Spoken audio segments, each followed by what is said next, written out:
atau Tiongkok sebagai produk murahan dan kurang berkualitas. Tapi hal tersebut berbeda dengan sekarang, karena lebih dari 90% alat elektronik yang kita gunakan dimanufaktur dan dirakit di China. Bahkan, perusahaan besar seperti Samsung, iPhone, Sony, Canon mendirikan pabriknya di China. Berikut 5 hal yang membuat China atau Tiongkok unggul dalam bidang perdagangan. Rendah atau tidak adanya regulasi. Di negara tetangga, jika kita ingin membuat sebuah produk, sebelum produknya jadi, sudah disibukkan dengan berbagai izin yang berbelit-belit. Hal ini sangat berbeda dengan China, karena di China menerapkan open source paten untuk perangkat keras elektronik. Jadi setiap teknologi yang telah dikembangkan boleh digunakan lagi, dirubah variasinya, ditingkatkan, dan disebarluaskan tanpa meminta izin penemu atau si pembuat sebelumnya. Misalnya seperti ini, banyak sekali perusahaan Eropa ataupun Amerika yang mempercayakan pembuatan part dan perakitan produk mereka di China. Tetapi entah kenapa, selalu berakhir seperti ini. Ada saja produk yang mirip dan memiliki kualitas yang hampir sama, menyerupai produk ternama tersebut. Cara lain yang digunakan adalah reverse engineering, yaitu dengan mencari tahu bagaimana sebuah mesin bekerja, lalu membuat versi yang lain dari mesin tersebut. Contohnya saja, kereta cepat yang ada di China. Mereka membangun jaringan kereta cepat sepanjang 25.000 km dengan cara reverse engineering teknologi kereta cepat yang ada di Eropa dan Jepang. Ilmuwan-ilmuwan China mengimpor bagian-bagian kereta cepat yang ada di Jepang ataupun Eropa, lalu membongkarnya, mencari tahu spesifikasi, material apa saja yang terkandung dalam mesin tersebut, bagaimana cara mesin itu bekerja. Setelah mengetahui hal-hal dasar bagaimana sebuah kereta cepat bekerja, lalu ilmuwan China akan membuat versi baru dari mesin tersebut. Di China, open source paten khusus untuk perangkat keras memang sudah menjadi budaya dalam industri mereka. Jadi ketika seorang atau sebuah lembaga ingin membuat sebuah alat, tetapi di dalam sebuah alat itu terdapat part-part penemuan orang lain, hal tersebut tidak menjadi masalah. Tenaga kerja yang berkualitas. Orang di Cina atau Tiongkok terkenal dengan etos kerjanya yang luar biasa. Umumnya bekerja lebih baik dan siap dibayar lebih murah. Hal ini yang membuat banyak perusahaan besar memindahkan pabriknya ke China. Selain menggunakan buruh yang dibayar berdasarkan kelayakan upah di wilayah masing-masing dan memiliki kemampuan dalam membuat atau merakit produk dalam skala yang sangat besar, ternyata pemerintah Tiongkok menggunakan para tahanan sebagai buruh murah mereka. Seperti dikutip dari DW Internasional, Vice News, dan BBC.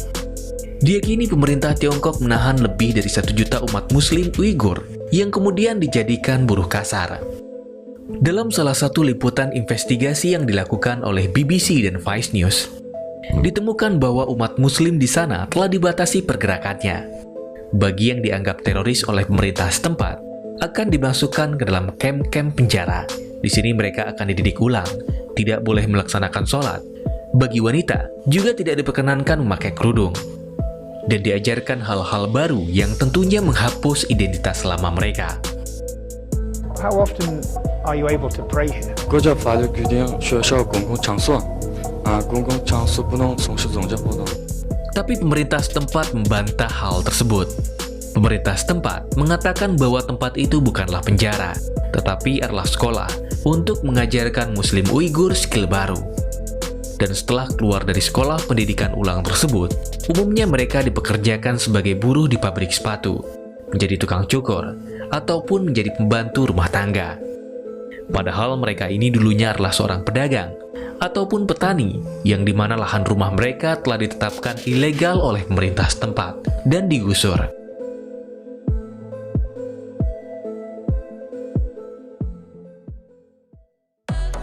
Cepat beradaptasi dengan teknologi.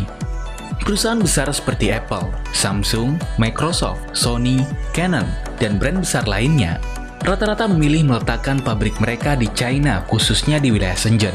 Dan pada kenyataannya, hampir dari 90% barang elektronik yang kita gunakan sehari-hari dibuat di kota Shenzhen, China. Keunggulan utama yang dimiliki kota Shenzhen adalah mereka menempatkan seluruh kawasan industri dalam jarak yang berdekatan. Jadi, jika mereka ingin membuat sebuah produk elektronik, akan sangat mudah mencari bahan baku. Atau juga bisa meminta pada supplier agar dibuatkan part atau bagian yang sesuai dengan spesifikasi yang diinginkan. Misalkan desainer dari sebuah perusahaan ingin membuat sebuah prototipe earphone baru. Jika mereka mengirimkan desain ke pabrik yang ada di Eropa ataupun Amerika, butuh waktu 1-3 minggu untuk menunggu prototipe earphone mereka selesai. Jika mereka melakukannya di Shenzhen, China, hanya butuh 2-3 hari saja, karena hampir semua part yang dibutuhkan sudah tersedia. Hal ini memungkinkan karena di China menerapkan open source patent khusus untuk perangkat keras. Jadi, tidak perlu izin-izin yang merepotkan jika di dalam desain mereka terdapat penemuan orang lain. Jika di Indonesia masih banyak orang yang menggunakan transaksi tunai dalam berbelanja, hal ini sulit ditemukan di China. Bahkan di pasar tradisional sekalipun, mereka sudah memakai transaksi berbasis digital. Setiap pembayaran akan dilakukan melalui aplikasi melalui ponsel pintar. Cukup scan barcode, lalu pilih jumlah yang akan dibayarkan, dan selesai. Membangun tanpa hutang.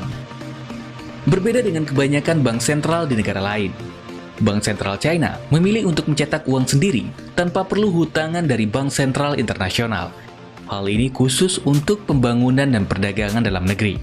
Sistem ini disebut sebagai MMT atau Modern Monetary Theory. Walaupun pemerintah China tidak mengakui hal ini secara terbuka, tetapi cara yang diadopsi China dianggap sebagai MMT. Mudahnya seperti ini.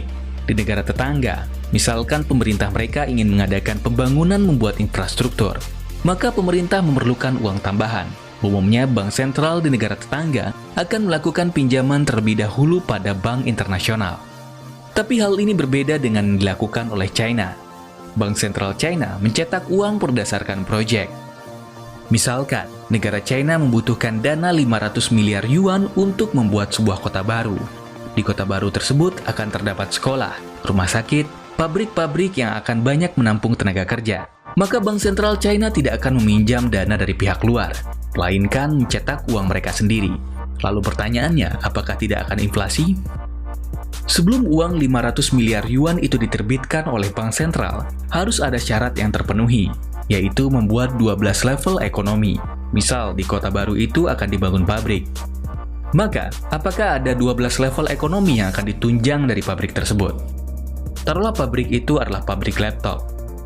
Maka harus ada 12 level ekonomi di bawahnya yang terpengaruh sebelum laptop itu jadi. Apa saja komponen laptop? Misalnya home industry yang membuat keyboard. Ada 3.000 tenaga kerja yang mendapat bagian.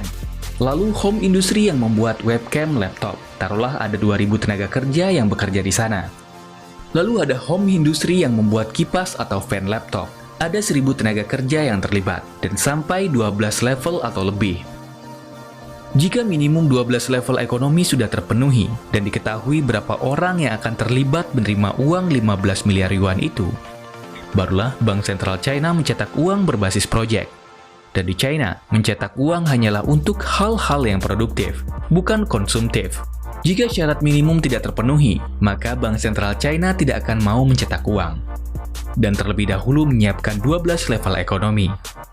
Jadi, dari setiap uang yang dicetak, akan memberikan dampak ekonomi bagi setiap masyarakat. Subsidi terhadap industri. Pemerintah China memberikan subsidi terhadap setiap warga negara yang melakukan kegiatan produksi. Bantuan bisa berupa kemudahan dalam akses permodalan yang tidak memerlukan jaminan atau pinjaman 1,5 kali lebih besar dari nilai jaminan. Hal ini tentunya bisa terwujud karena China mencetak uang berdasarkan proyek. Dan juga dimurahkannya akses energi seperti listrik. Misalnya seperti ini, rumah tangga biasa membayar listrik seharga 10 yuan per kWh yang dipakai. Tetapi akan berbeda bagi mereka yang melakukan kegiatan produksi. Cukup membayar 7 yuan per kWh yang dipakai. Terima kasih telah menonton video ini sampai selesai. Ada 5 hal yang membuat negara China atau Tiongkok maju dalam perdagangan. Yang pertama, rendahnya atau nyaris tidak ada regulasi yang membuat rakyatnya berproduksi tanpa takut akan masalah hak cipta. Yang kedua, tenaga kerja yang berkualitas. Yang ketiga, cepat beradaptasi terhadap teknologi. Yang keempat, membangun tanpa berhutang. Dan yang kelima, subsidi bagi rakyat yang bekerja.